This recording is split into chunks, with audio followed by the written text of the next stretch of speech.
Hey everybody, it's me, V, the Sepia Scholar, and I'm dropping in for an Atlanta episode. I usually watch it, I do a watch along, watch it live. This time, I just wanted to get through it and just come through and give you guys a rant. As usual, I thoroughly enjoyed the episode. It's a slow burn and then a big bang at the end. Sound like something familiar, don't it? But anyways, this video, I hope it finds you blessed, happy, full of life. I'm gonna go ahead and drop in and do a rant. I believe after Atlanta, I think Atlanta has one more episode. Of course, Married at First Sight has another. I'm about to say fight site because Justin and them was about to fight on there. Anyways, I think they at least have. They probably have one. I think one more reunion episode, and then Where Are They Now, which is trash. So after Love Is Blind, I'm gonna take a hiatus. Hopefully you tried out the chat that I did on divorce and dating. It turned out. Thank you for everybody who supported me in that, and I got lots of great feedback on that. I thoroughly enjoy the chats, and shout out to everybody who joined me on them. And I have one coming after I come back from a couple of adventures that I'm about to go on that I've been doing for many years. When I was an old married woman, I used to do these conferences, girls things at my house, and I've been asked to bring them to the YouTube platform. So we'll see how that plays out. Either way, we're here for Atlanta season 4, episode 9, and it is Andrew Wyeth, Alfred's World. And after this, there is one more episode, and I'm sad to see this series go. I don't think any episode is gonna top for me. There's so many episodes, but the episode Rich Wigga Po Wigga, and of course the goof that sat by the door. Masterpieces. Of course, when Ern and Van went into the woods and he professed his love, I would have married the man. Why you ain't asked to get married? You know, these dudes now, they anything but getting married, but it is what it is. Alfred is out in the woods because remember in that episode, Crank That Killer, Soldier Boy suggested that he get a safe farm where he grows that gas, that bud, them trees. And that's what he does. So we're going to have, if you notice, all of these episodes have been in nature, and I'm a big proponent of nature. If you don't know, that Black Boy Joy, going and running in the woods and putting your toes in the earth, is actually a thing. It grounds you. My safe place is the park or the beach. I go there to be zen and enjoy myself, but I done got all deep into this and didn't even do my intro. Oh my God, let me go ahead and do it. Like I said, this video is going to be all over the place, but let me go ahead and hit you with the intro and then we'll jump into the episode.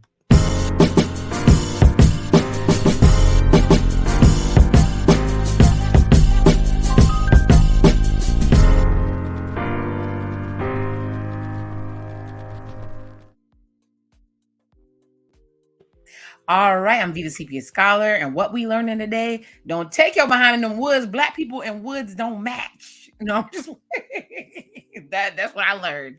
But anyways, Alfred is in the woods and he's basically tending to his green farm.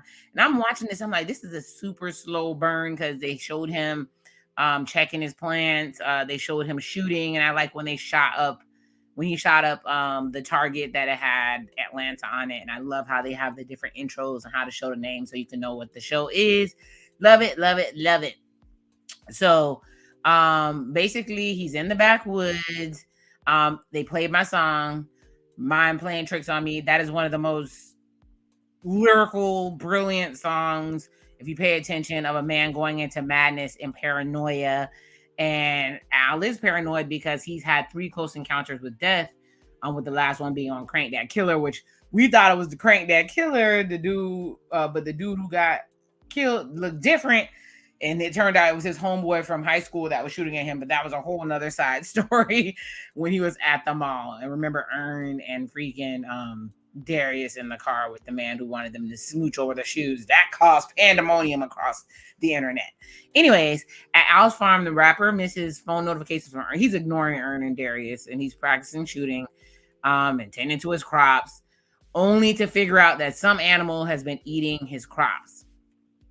And he's watching an online agricultural show. There's some people I want to start the show. Telling y'all, start a DIY. King of Customs, do it, please. Watches an online agricultural show hilariously titled "These Backhoes Ain't Loyal," where the host basically warns that while fixing a tractor, there's a likelihood of the vehicle rolling over. So he goes to the local store trying to find some stuff on how to get rid of the creature, but the clerk is telling him to shoot what he's considered a feral hog. So I have a terrifying fear of feral hogs. But before I say all that, the interaction between Alfred, aka Paperboy, is hilarious with the store clerk. When you go into little mom and pop stores, which I prefer, they kill me sometimes because he's like asking for different things. And he's like, did you see it on the shelf? Nope, then I can order it. And it's going to take weeks. Alfred gets frustrated with this and is like, I'm going to order it. And he's like, you going to order it on Amazon, ain't you? And I'm like, yeah, Amazon is my friend. I know we supposed to hate Amazon. I hate Walmart. But I love Amazon. I hit the button and everything I need pop up, including other things that's about to show up. But anyways, I swear my neighbors probably think that I'm dating the Amazon man. They show up that much. I got addicted during the panoramic. You know, we got to say a different name. The Coco. And it's super convenient. I love it. Anyways, so Alfred is in there asking for all different types of things. One of the things he asked for was a cast iron pan. I had to think. But this man was telling him about feral hogs. And like, let me talk about my irrational fear of feral hogs. There is a movie called The Thornbirds. A miniseries called The Thornbirds. And I read the book before I watched the movie. Yes, I'm an avid reader. Trying to do book reviews on here, but not enough time. Got to take some free time to read the books. But either way, a feral hog killed one of the main character's brothers. So the family was always paranoid that the brother was gonna kill one of the brothers, and another brother end up getting killed by a feral hog. So I have this irrational fear of feral hogs, and he basically tells Al, these ain't no bedtime story animals, and they deserve no sympathy. They are aggressive and they are invasive, and they will not stop until they destroy everything you have. You gotta unalive them before they unalive you. And he thinks Al, Paperboy, thinks it's a joke. He laughs at the remark, but takes heed of the clerk's warning that a pack of wild hogs attacked and killed a woman in Texas the year before. So the trip gets more sinister after he finds so he goes and he's working on this tractor. And he went, and I guess this is the season of weird animals. He finds that it looks like it was a rat, whatever. He has to pull it out. I was like, I can't stand rodents. I was like, I can't take this no more. He pulls it from the tractor and he's like, okay, am I gonna get it cranked? So midway through Andrew Wyeth, Alfred's World is what the episode is called. Paperboy finally gets his tractor to start, and basically a montage starts with him driving to Roland by the Dungeon family. If you don't know who they are, they're everything. They're aligned with Outcast. And when the tractor, and when I was watching this part, before I say this, people will think of Farmer in the Dell, but I think of Footloose. I'm a total 80s baby. And I remember when they were freaking playing chicken with the tractors. And I'm like, first thing I saw when I saw Al on this tractor was like, this fool finna fall. If you know what movie that is from, go ahead and comment. Either way, I was like, this dude is about to go down. You don't play with tractors like this. And basically he hits a ditch. And when the tractor hits a ditch and he goes to look at it, and I'm like, this man, he's standing by the tractor because it was like tilted over, and he like jumped. He had enough sense to jump off on a side where he wouldn't fall down, but then went up on the side where the tractor was tilting.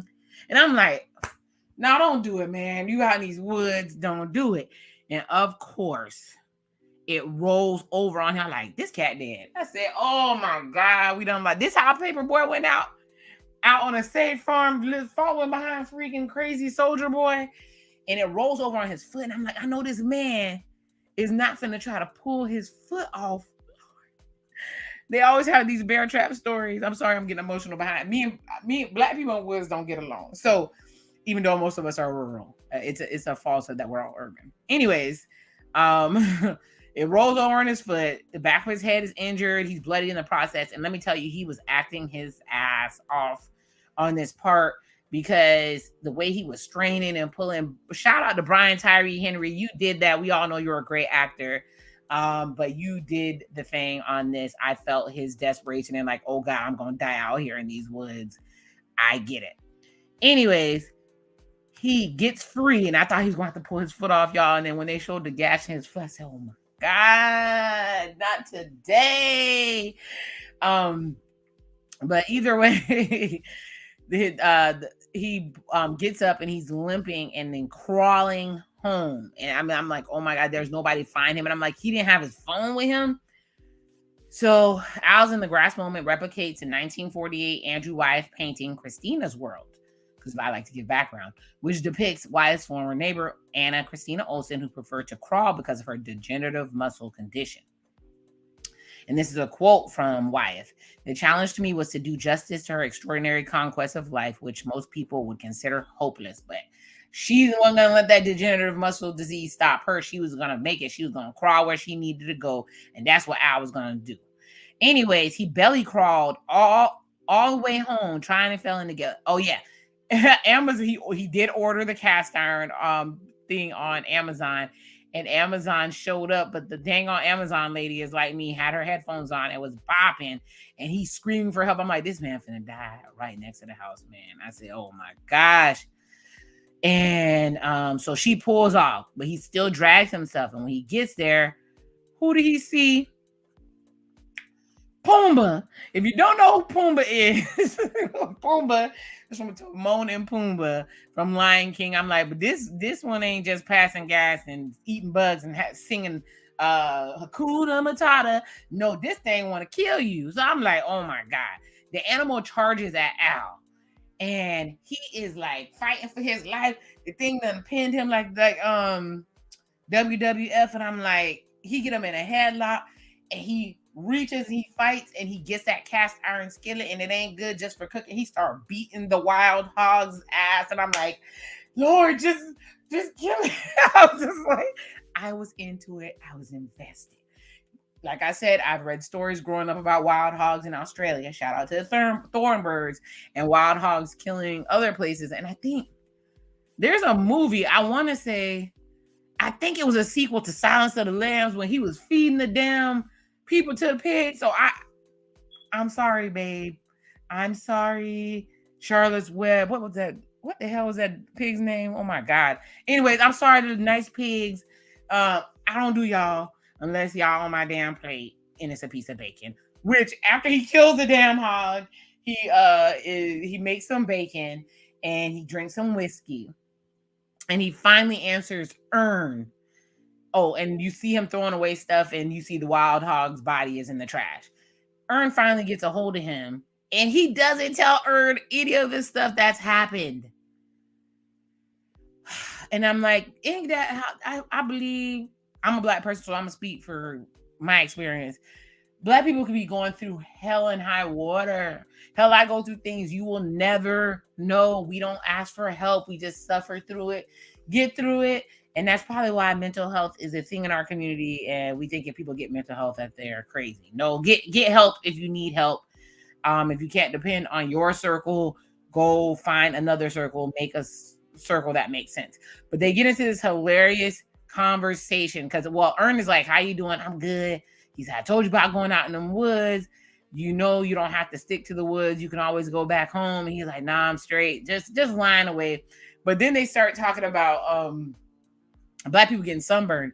And believe it or not, when I was younger, we didn't think Black people could get sunburned. So I went to the pool, and me and my sisters, we all have the same skin tone, some lighter. We have freckles, all that good stuff. And we got burnt. Be darned, we were in pain. We really thought Black people couldn't get sunburned.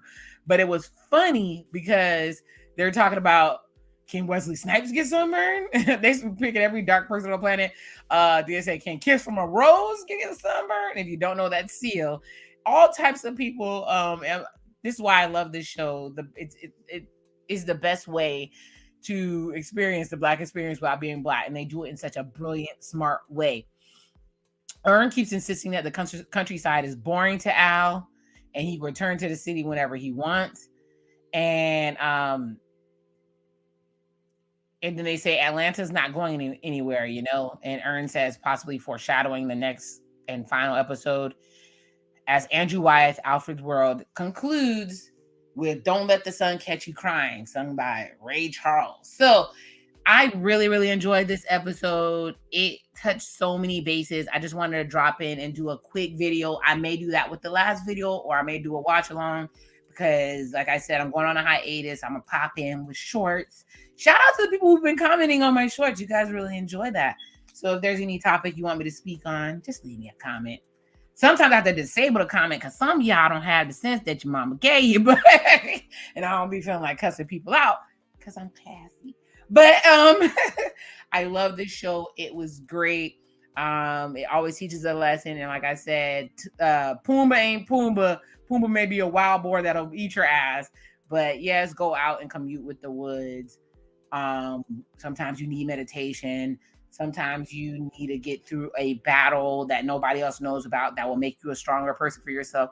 But if you need help, reach out for help. And with that being said, I really enjoyed this episode 4. I'm season 4, episode 9 of Atlanta. I can't wait to watch these again. We're losing a gem with this show going away because it basically, like I said, shows Black culture in a smart and brilliant way. And I love Donald Glover, Brian Henry Tyree, Lakeith Stanfield. That's my baby daddy in my head. He's in a new SZA video. And Zazie Beetz, one of the most beautiful women I've ever seen. You go, girl. But with that being said, let me go ahead and hit y'all with the outro because I just want to do a quick video. Love who loves you. May God bless you with everything that you need. And the Sepia Scholar is what out. Don't forget to like the video. It's free $99. Y'all help a girl out.